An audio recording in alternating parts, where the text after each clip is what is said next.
I'm Andy Snyder, Mud Puppy Pottery, and in this video we're going to trim a bowl. We have this really nice little bowl. Some of these are going to eventually get handles, but some are not. And you can see that it's leather hard right now. It's got this wonderful trim around the edges. I just made it yesterday and let it air dry. And it doesn't need a whole lot of trimming. The only place it really does is on the foot.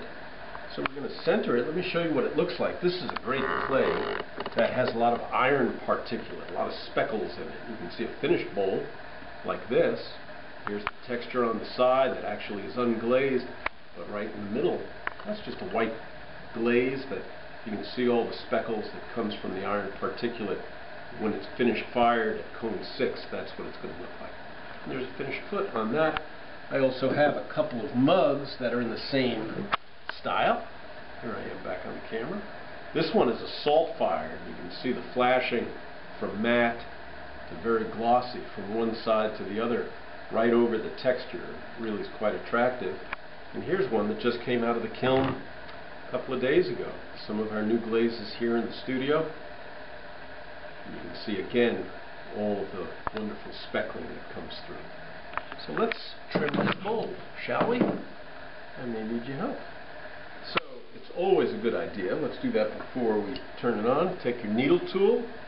You want to poke it in the bottom. You slide your finger down and you should have just a little bit under ½ an inch, which I do. And just brush right over that. That hole's not going to stay. And then you want to center your bowl on, in this case, on a bat. I very rarely throw directly onto the head of the wheel head itself, but I almost always trim with a Giffen grip. I'm not doing that today. Let's get this centered here. There we go. So just take a couple of lugs of clay. You just need 3.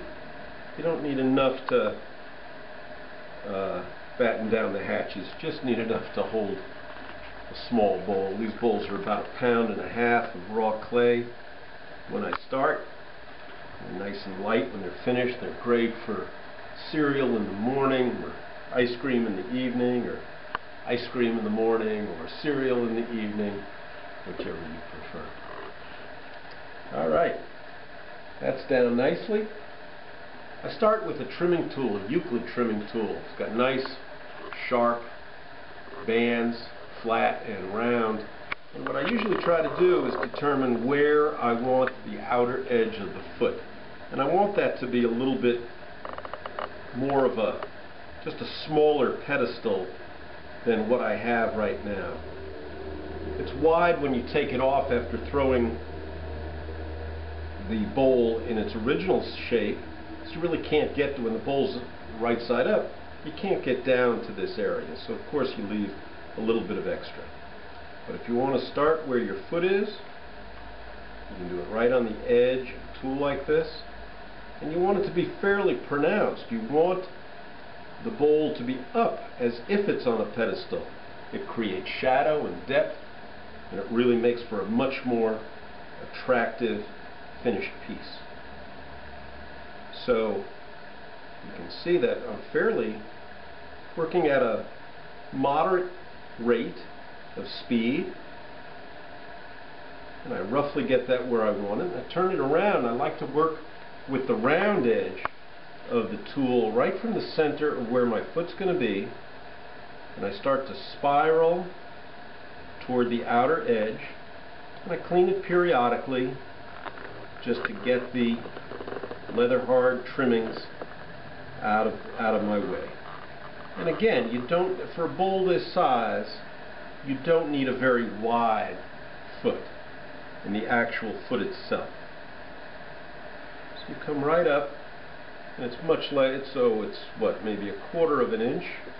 Then I go back with that flat edge, and I trim it down, and I follow the curvature of the bowl itself, which is a little curved on the bottom.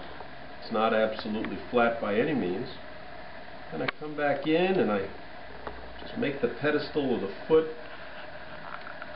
a nice, almost pyramid shape, coming toward the bottom of the foot like so. And then I simply take a wooden rib, and starting at the center, I just compress and work my way toward the foot, and then I roll up over the foot, take any of those sharp, jagged edges out, come down the other side, and then just down. And that's all you need to do. And I like to finish these off. I have these wonderful MKM chops on Mud Puppy Pottery, so you can see the little imprint. Let's see if we can leave that right there, a little imprint of the paw print that I like to put on most of my pieces. Depending on the piece, I can either invert it so that it's concave or convex, and in this case we're going to do a little insert like this, and you may not be able to see it until I lift it up, but I'll do that for you in 1 second, like right now. You'll be able to see just fine. I'll let my trusty assistant Alyssa zoom in all she wants to her heart's delight. And there you can see, finished, trim, very level. Oh.